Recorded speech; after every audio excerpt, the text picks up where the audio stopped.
Salam sukacita kepada semua yang menonton video ini. Pada kesempatan ini kami hadir untuk memberi tanggapan sekaligus penjelasan kepada seorang ustadz yang bernama Fadil Taslim atas ceramah-ceramah yang dia berikan dengan mencomot ayat-ayat Alkitab dan kemudian dia menafsirkan secara pribadi. Hal ini tentu sangat berbahaya baik bagi dia sendiri maupun kepada orang yang mendengar daripada ceramahnya. Kenapa? Karena dia pribadi pasti memberikan pengajaran yang tidak pas.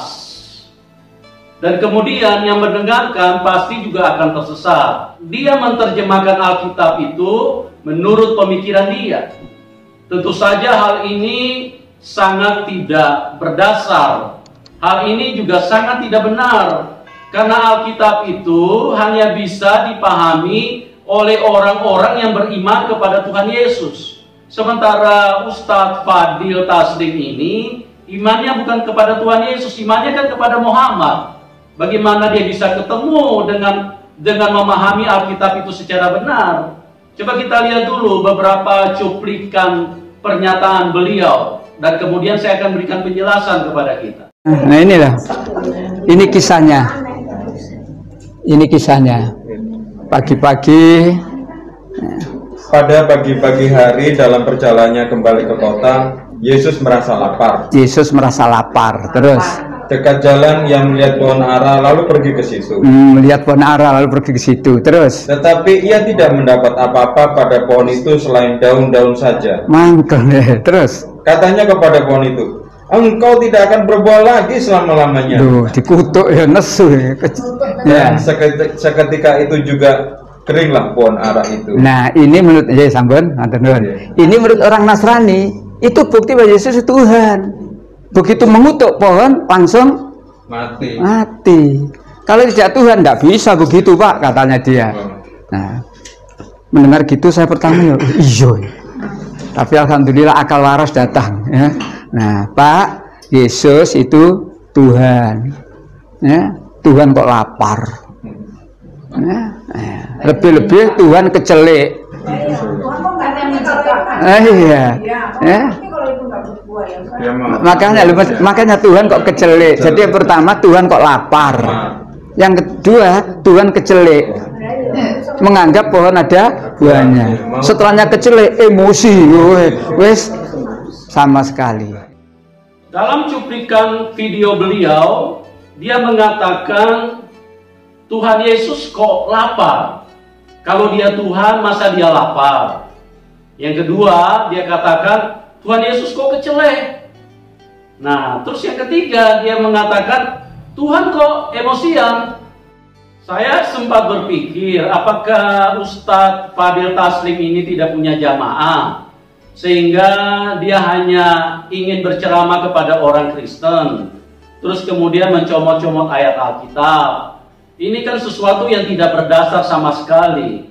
Pemikiran dan sudut pandang dia sebagai seorang Muslim, sebagai seorang yang mempercayai Al-Quran, terus kemudian dia berceramah dengan mencomot-comot ayat Alkitab. Ini kan tidak akan ketemu. Sampai lebaran kuda pun tidak akan ketemu.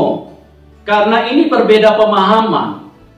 Terus yang saya ingin juga kasih masukan kepada Ustadz Fadil Taslim, saya berharap Anda juga sehat-sehat. Jadi dalam menanggapi ini Anda bisa berpikiran sehat ya.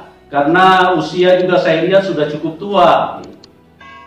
Bagaimana kalau misalnya seandainya dari pihak Kristen juga menyinggung tentang keislaman, itu kan jadinya kan kurang baik.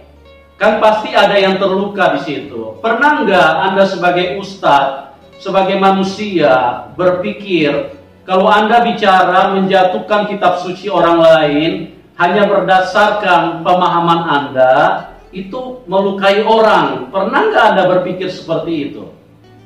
Kami pun juga melihat bahwa Al-Quran dan Muhammad yang Anda percayai itu juga punya banyak kelemahan. Itu dari versi kami. Tapi kami kan tidak mengangkat itu, membahas seperti itu.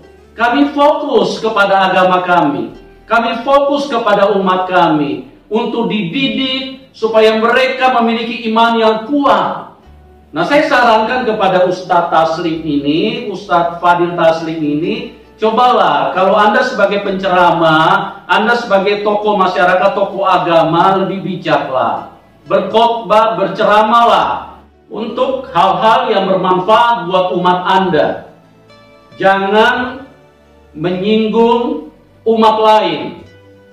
Jangan mencomot-comot kitab suci orang lain. Itu tidak baik.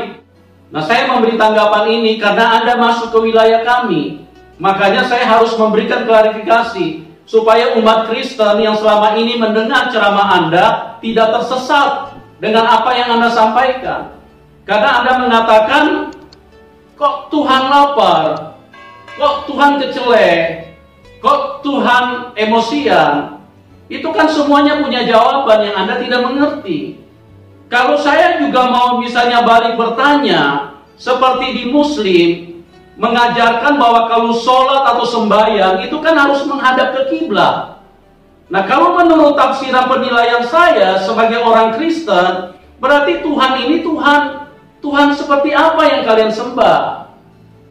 Berarti Tuhan kalian, Tuhan yang tidak punya kemampuan lebih, Tuhan yang hanya berkapasitas sebagai manusia, karena dia hanya bisa mengontrol kalau orang sembahyang, orang sholat menghadap ke kiblat. Ini kan Tuhan yang terbatas. Nah, bagaimana kalau saya memberikan penilaian seperti itu? Terus kemudian saya publikasikan. Kemudian saya pertanyakan, apakah orang Muslim punya Tuhan yang jelas? Punya Tuhan yang benar? Anda tersinggung nggak kalau misalnya saya munculkan khotbah seperti itu? Apakah kita terpanggil untuk saling menyerang dengan kondisi seperti itu? Terlalu banyak kelemahan-kelemahan yang saya lihat di dalam Al-Quran, bahkan juga Muhammad itu sendiri. Itu kelemahan-kelemahannya sangat banyak menurut penilaian kami di dalam kekristenan. Tapi kami kan tidak pernah mengorek-ngorek hal seperti itu. Karena banyak sekali urusan-urusan yang sangat penting yang kami harus bereskan dan selesaikan. Dalam kesempatan ini saya berharap Ustadz Fadil Taslim untuk lebih bijak di hari-hari selanjutnya. Tetapi kalau misalnya Anda masih terus menyinggung agama kami, menyinggung kitab suci kami, ya Anda jangan tersinggung. Kalau nanti hari-hari selanjutnya saya juga akan memberi tanggapan yang mungkin bisa menyinggung Anda. Bahkan sudah jelas pasti akan menyinggung Anda. Ya, ini tergantung dari respon. Saya berharap pada kesempatan ini Anda bisa mempunyai hati yang bijaksana dan tidak mengulangi lagi istilahnya ceramah-ceramah yang sia-sia seperti ini. Ceramah-ceramah kebodohan. Kenapa? Karena Anda tidak mengerti kitab suci kami, tapi Anda ceramahkan menurut persepsi dan pandangan Anda. Mungkin ini yang saya bisa tanggapi, dan salam kemenangan buat kita semua. Tuhan Yesus memberkati kita. Amin.